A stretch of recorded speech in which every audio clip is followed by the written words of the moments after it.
You're lucky I let you touch me at all." Clarissa said it offhand, like she was commenting on the weather. Her voice was sharp and cold, like a needle through thin fabric.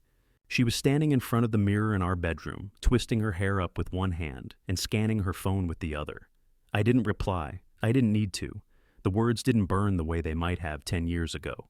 They didn't make me angry. They just sat there, heavy and obvious, like a dropped wrench on tile. I folded another shirt. Clarissa floated out of the room, heels clicking down the hallway as she yelled back, "Networking night should be over by 10. "Don't wait up!" I finished folding the last item in the basket, a faded red shirt with a sun-worn county fair logo on the front, Heron. From back when we used to spend weekends eating corn dogs and pretending neither of us cared about what came next. She hadn't worn it in years, but I kept washing it anyway. The dry clean room was the smallest room in the house, a space I converted after retiring from aerospace engineering. Built the drying racks myself, humidity control, custom shelving, a folding station made from repurposed steel lab table legs. She called it my closet cult the first time she saw it. "Only you would turn laundry into a lab," she joked. But it wasn't a joke to me. It was ritual, precision, peace. I watched the last steam cycle click off. The room went quiet. I hung the fairground shirt on a wooden hanger and stood back, inspecting it like a finished prototype. In the hallway, her laughter carried, light, flirty, unfamiliar. Not the laugh she used for politeness. Not the one she used on the phone with our accountant. No, this was different. This was the giggle she had before she gave up chasing things. Dreams, careers, people. She only used that laugh back when she still believed in herself. I stepped into the hallway. The sound of her heels had already faded toward the front door. As I passed the mirror at the end of the hallway, I caught my reflection, soft around the edges, grayer than I remembered. Clarissa had said I looked fine for my age, the same way someone might describe a chair that no longer squeaks, but isn't worth refinishing. I straightened my back. I may be older, sure, but I spent 35 years engineering machines that could hold together through cosmic radiation. Instruments that inserted titanium coils into arteries no wider than a matchstick. Clarissa always liked to forget that. She thought of me as slow now, static, predictable. But precision is patient, and I had been patient. I reached back into the dry, clean room and carefully unplugged the steamer. Then I pulled the fairground shirt off the hanger and folded it neatly, placing it at the top of her dresser pile. She'd never notice, but that wasn't the point. She was playing a role now, carefree wife, unstoppable entrepreneur, the star of whatever charade this networking night required. But I'd seen enough performances in my time to know when someone was reading a script. And me? I was no longer part of the cast. I was in the audience now. And I had just started taking notes. The box was cedar. I had carved it myself 5 years ago, back when Clarissa still pretended to like handmade things. The plan back then was to give it to her on our 20th anniversary, filled with silver cufflinks engraved with coordinates of where we met. Never got around to finishing that part.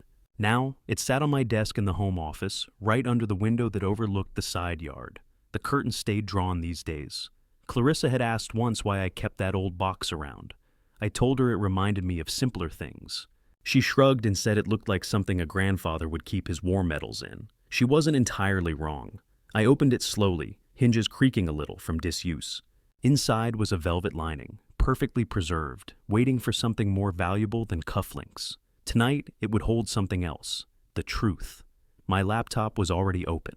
I had her email pulled up, synced through a backup system she never asked about. She was careful, but not as careful as me. I started printing. Subject: Team Building Retreat, Santa Barbara, attached itinerary. Hotel confirmation. 2 nights. Room for 1, but I checked the reservation. It had been upgraded at check-in, king bed, romantic suite. Not something HR usually springs for. Another email, this one from her coach. She had mentioned him before. Business mentor, she said. Fitness guru, she added once, offhand, like an afterthought. His texts were synced too, through the shared account I paid for years ago. Coach: You still sore from last time? Clarissa: You're terrible. Can't wait for our next session. Print. Then there was the calendar overlap. a client pitch in Marina del Rey that aligned perfectly with a private dining reservation for two. His name was on the Yelp review the next day. Best risotto I've ever had. Amazing company. 5 stars. I printed that too. Not because a review proves anything, but because it showed intent. It showed pride. She wasn't hiding. Not really. She just didn't think I'd ever look. I minimized the browser and opened the GPS tracking app for her SUV. Technically, it was hers. I paid for it, of course, but her name was on the lease. The app loaded slowly, then lit up with a trail of red dots across the metro area. I clicked through them one by one. Tuesday, her gym was in the opposite direction, but she spent 40 minutes parked behind a medical office near a residential neighborhood. No appointment on her calendar, no excuse. Thursday, 20 minutes at a parking garage downtown. No meetings logged, but I recognized the building, his law office. Each visit I circled in red on a printed map. The routes formed a pattern, not random, not chaotic, just calculated. I slid the map into the box with the printed texts and emails. I labeled each folder, locations, correspondence, itinerary, clean, methodical, just like I had done 100 times before in labs, when failure wasn't an option. Clarissa always said I was obsessive. She thought it was a flaw, but precision has a purpose. This wasn't about catching her, not for court, not for drama. This wasn't a trap. It was leverage, quiet, patient leverage. I placed the final folder into the box, then closed the lid and ran my hand along the top. There. It was no longer a gift box, not for cufflinks, not for anniversaries. Now it was something else entirely, a tool, an archive, a message she hadn't read yet. The box didn't need to be loud. It didn't need to shout. It just needed to exist. And now it did. I told Clarissa I'd be out most of the day. Errands, dry cleaning, maybe stop by the hardware store. She barely looked up from her phone. "Try not to buy more organizing bins," she muttered, sliding on a pair of sunglasses. "We're not running a storage facility." She laughed at her own joke and left before I could say anything. I waited 5 minutes, then followed. Her SUV was easy to track. I'd already memorized her routines, mapped the deviations. Today she skipped the freeway entirely, took a scenic route through Westwood, cut across to a part of town she never mentioned in her schedules. She pulled into a cafe I knew by name, but had never been to, one of those sleek boutique places with minimalist tables and a 4-syllable name. I parked across the street, 2 rows back, angled just enough to keep her in view without being obvious. She walked in first, alone. 8 minutes later, he showed up. The man was maybe 10 years younger than her, wearing a crisp shirt that was trying too hard. He didn't check the menu. He went straight to her, kissed her on the cheek like it was a habit, sat too close for a coach. They didn't hold hands. They didn't touch much at all. But the tension between them, that wasn't romantic. It was territorial, like 2 people trying to remind each other they were in control. She laughed the same laugh I had heard in our hallway. Light, sharp, like wind chimes before a storm. She twirled her spoon in her drink and leaned in as he talked, her mouth slightly open the way it used to be when she listened to me. I lifted my phone and took one photo, not of their faces, just her hand resting on his knee. Not accusatory, just confirmation. Then I deleted it. I didn't need proof for court. I didn't need to catch them in a motel or see them kiss. I just needed to be sure, and I was. She was cheating. Not impulsively, not desperately. No, this was strategy, a campaign. I stayed long enough to watch them leave separately. She exited first, texting before her car even beeped open. He came out 3 minutes later and walked the opposite way. Back at home, I was already at the kitchen table when she came in. "God," she groaned, dropping her purse onto the chair. That was a waste of a day. Total no-show at the listing. She didn't look at me, just kicked off her heels and disappeared into the bedroom. I stayed at the table, pencil in hand, half-finished crossword in front of me. "Didn't you say the appointment was in Burbank?" I called out casually. "No, Brentwood. Ugh, whatever. Doesn't matter." She hummed as she undressed. That hum again. It used to mean happiness, used to mean she felt safe. Now it just meant she thought I was still asleep, still on autopilot, still manageable. She was wrong. I had seen everything I needed, and she had no idea the clock had already started. Clarissa called it her reset year. That was the theme of her birthday party. Printed on the napkins, etched into the cake topper, even hashtagged on the gift bags like she was launching a brand. "I just want to celebrate life, you know," she told the guests as they trickled into the backyard. "No drama, no negativity, just clean energy and good wine." The backyard glowed with Edison lights and rental linens. A bartender in suspenders served signature cocktails named after her initials. Clarissa floated from group to group like a campaigner at a fundraiser, hugging, smiling, kissing cheeks, performing. And I played my role, dotting husband, quiet support, keeper of refills, master of ice, refolder of cocktail napkins caught in the wind. She kissed my cheek once, for optics. "Martin, darling, can you bring out the rosé?" she said in front of her friends. "It's behind the Pellegrino." Everyone laughed. I smiled. When it came time for her toast, Clarissa clinked a fork against her glass with theatrical flair. Thank you," she beamed, both hands raised. "I feel so lucky, so full of life and clarity this year. I'm not getting older. I'm leveling up." Polite laughter followed. She thrived on it. As she kept talking about gratitude and growth and elevating the vibration of her circle, I stepped inside and came back with her gift, the cedar box. I placed it beside the cake, right where everyone could see it. She noticed immediately. "Ooh, what's this?" she sang, reaching for the small card I'd slid into the lid. It read, "To the woman who always needed more space, here's a little containment." She laughed, loud and bright. The guests chuckled along, not quite getting it, but unwilling to ask. Clarissa didn't open the box. Instead, she tapped it like it was a prop. "Martin's always building me little things," she said, brushing it off with a grin that wobbled at the edges. But her eyes lingered on it longer than they should have. One of her friends leaned over. "What is it?" Clarissa shrugged, a hair too tight. "Just something symbolic, I guess. Martin's into metaphors." They laughed again, but she didn't open it. That's the thing about a sealed box. It could be anything. Jewelry, a love letter, a bomb. The power wasn't in what was inside. It was in what it might be. After cake and more wine, I watched her circle back to it, alone. She ran her fingers along the edges, like she was checking for heat. She didn't ask about it. She didn't thank me. She didn't take it inside, but she didn't throw it away either. Later that night, after the music faded and the last of her friends stumbled into Ubers, she walked past me in silence and left the box right where I placed it, still closed, still watching. That was the gift. Not the evidence inside, not the folders, not the map. The gift was the silence it carried, the question it posed, and the warning it promised. It started with her laptop. Monday morning, Clarissa stood in the kitchen wearing one of her CEO in progress sweatshirts, tapping furiously at the keyboard. Her coffee sat untouched. "Why the hell isn't this loading?" she muttered. "Why is the server access down?" I didn't look up from my oatmeal. Maybe it's just a sync issue. She kept typing. "Password's not working either," she said, eyes narrowing.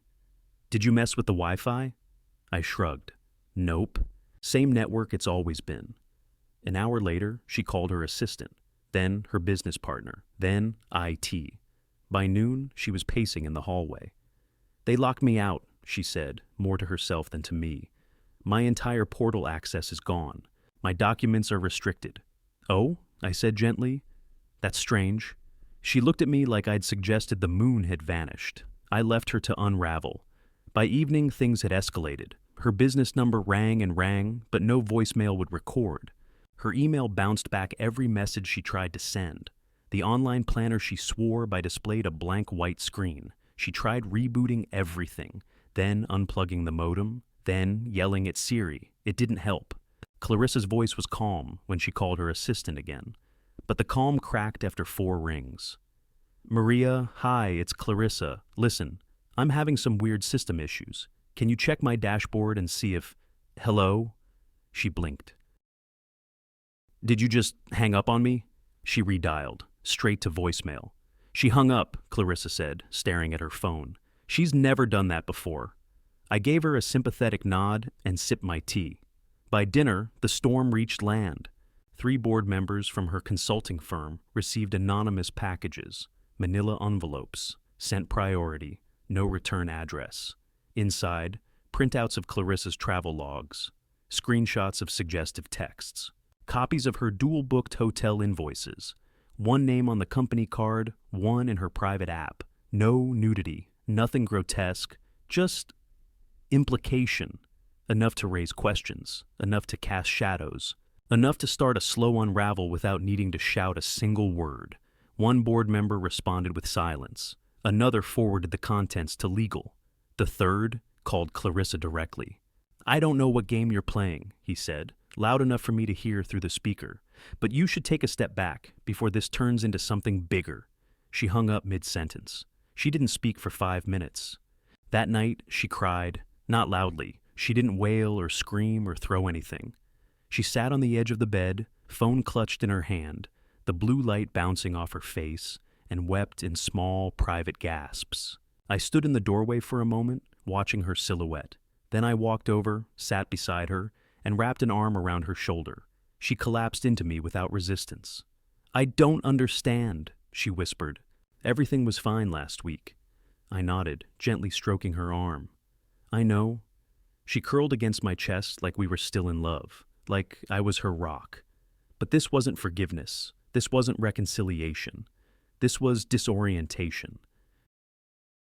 I held her the way a doctor might hold a patient during a diagnosis, steady, warm, detached. "You'll get through it," I said softly, because I knew she wouldn't. Not really, I was kind, not because I forgave her, but because it made the fall feel longer. And that's what unraveled people the most, the slow, gentle descent that doesn't feel like punishment until it's far too late. By Tuesday, Clarissa was a ghost with a calendar. She sat in the kitchen wearing her robe, still the silky blue one I bought her before we both stopped pretending. Her coffee sat cold. The laptop stayed shut. No emails, no calls back, no meetings to prep for. The panic hadn't settled in fully, but I could see it in her eyes, the frantic darting, the fingers tapping against her mug like a Morse code for, "What the hell is happening?" She barely spoke. When she did, her voice was too bright. "It's probably just a misunderstanding," she said that morning, staring at the blank spot on the fridge where her dry erase goals calendar used to hang. "People overreact all the time in corporate settings. Someone probably just forwarded something they didn't understand." I nodded. "That happens." She tried to call Maria again, straight to voicemail. "God, she's so unprofessional," she snapped. "You don't just ghost your boss." I said nothing. Midday, she went upstairs, still in her robe, and didn't come down until dinner. Her phone rang once. Unknown number. She stared at the screen like it was radioactive, then answered. "Hello?" A pause. Her expression changed. "What video?" Another pause. Her face dropped. She wasn't supposed to see that. A long silence. Her voice dropped to a whisper. "No, I don't know how she got it." I pretended to be absorbed in my newspaper, but I heard the shudder in her breath. It wasn't just fear now. It was disbelief. After she hung up, she didn't explain. She didn't need to. That night, she drank. Not her usual one glass of red for the heart. No, she poured 2 fingers of scotch, then 2 more, then finished the bottle. She sat at the edge of the couch, staring into nothing, lips moving slightly like she was practicing lines for a play she no longer remembered auditioning for. At midnight, I walked into the dry clean room and folded a towel. My rituals didn't stop just because her world did. That was the part she never understood. Order doesn't collapse when chaos enters. It simply waits. The next morning, she didn't change clothes. Her robe was wrinkled now, sleeves dragging as she searched the kitchen drawers, like something might explain this. The world had stopped responding to her.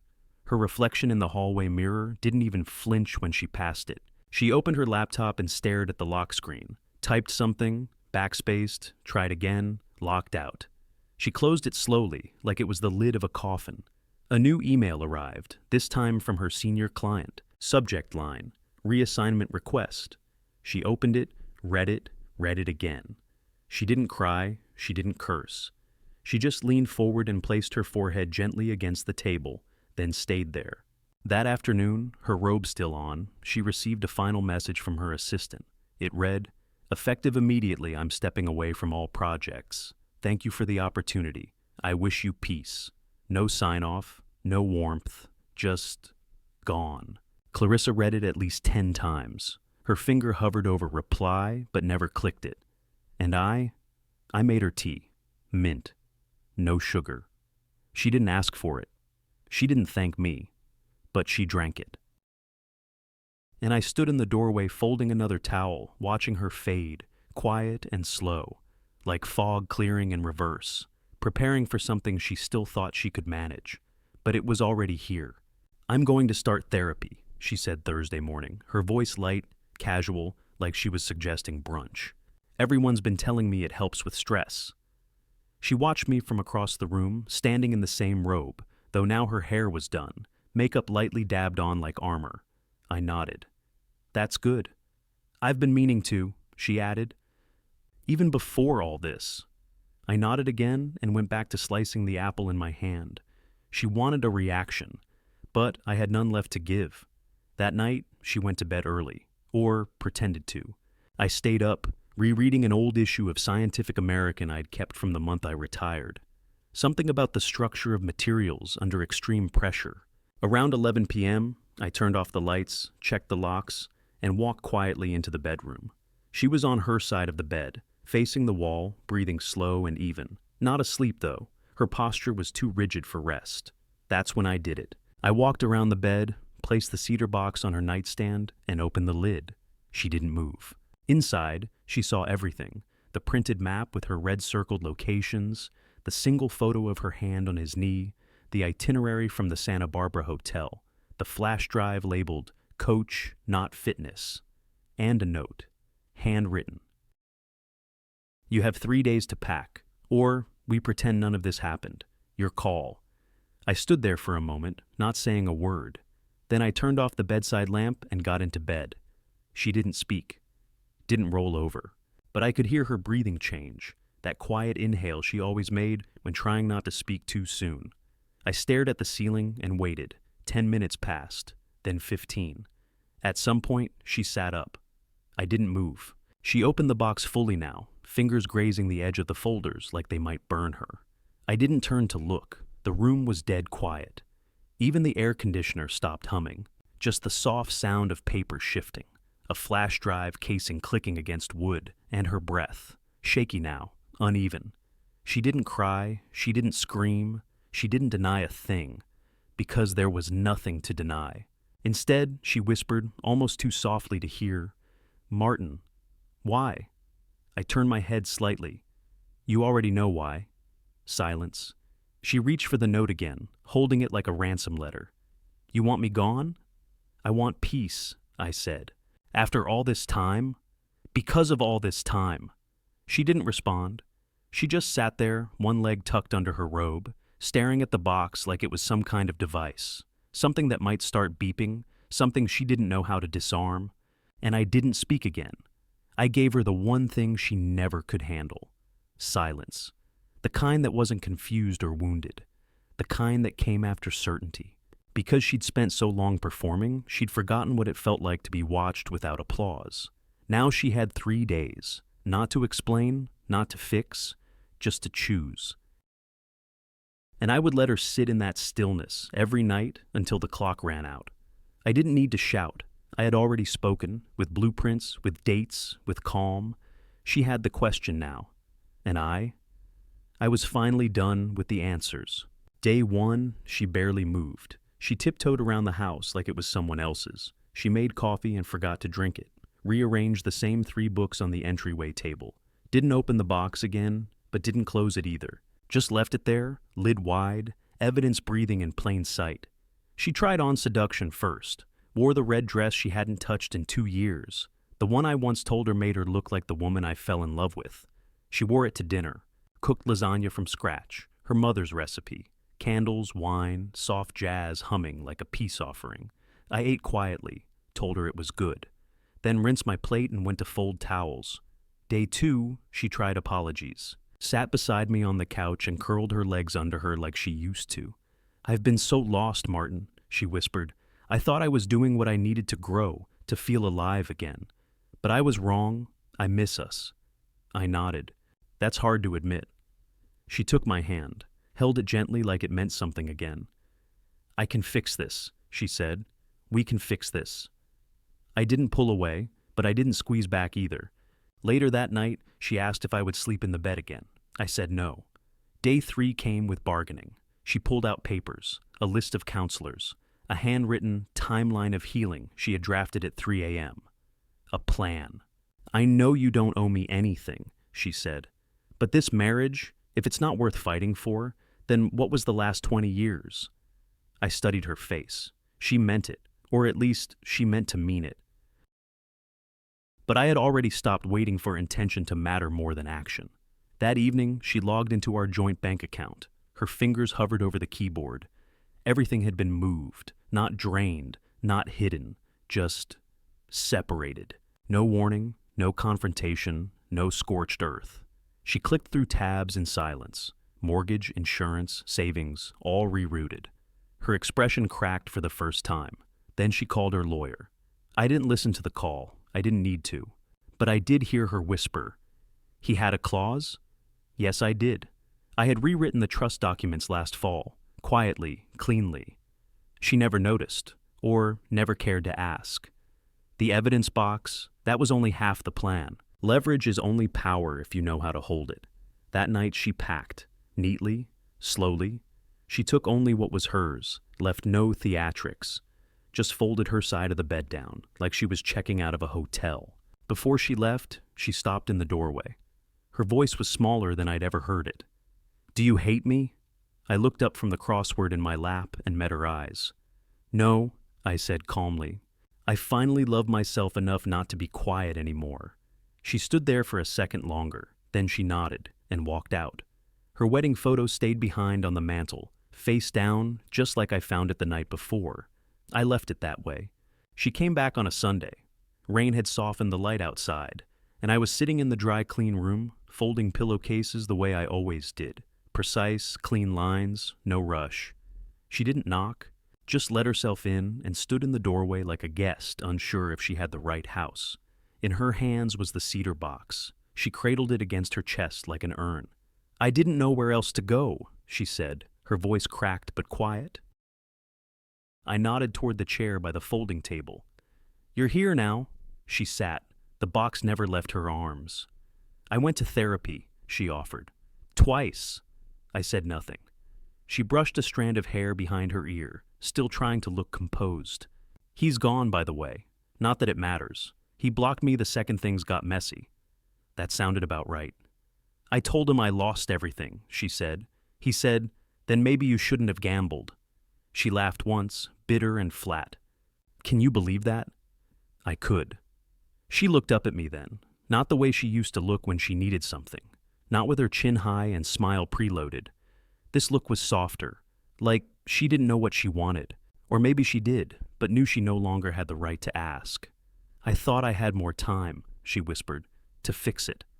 I sat across from her, calm, still. You did, I said. You just used it on someone else.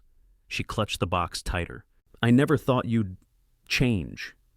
You never thought I was watching. Clarissa's lip quivered, and she dropped her gaze. You're not who I thought you were. I nodded. Neither are you. We sat in silence for a while. Just the hum of the dehumidifier and the soft patter of rain against the windows. She traced her fingers across the edge of the lid. That night in the hallway, I was texting him, laughing like a schoolgirl. I know. I didn't even feel bad. Not then. I know. She finally set the box down between us, hands shaking slightly. There's nothing left to say, is there? There never was. She wiped her cheek with the back of her hand, like that would erase everything. I was cruel, she said, and stupid, and cruel again. I waited. And I'm sorry, she finished. Not just for what I did, but for thinking I could do it and not lose you. I took a breath. Her worst line echoed in my mind, the one she had thrown over her shoulder like a punch that didn't need eye contact. You're lucky I let you touch me at all. And now, here she was, hollowed out, eyes rimmed with regret, clutching a box that held her undoing. I met her gaze, steady, clear. No one, I said slowly, will touch your name again without gloves. She flinched like I'd struck her, then she stood. She didn't beg, didn't try to argue. She just walked out, No door slam, no final monologue, just the sound of the latch clicking into place, followed by quiet, and for the first time in a long time, that silence felt earned. Not like something that happened to me, but like something I had built with precision and finished with care, just like everything else I made when it mattered.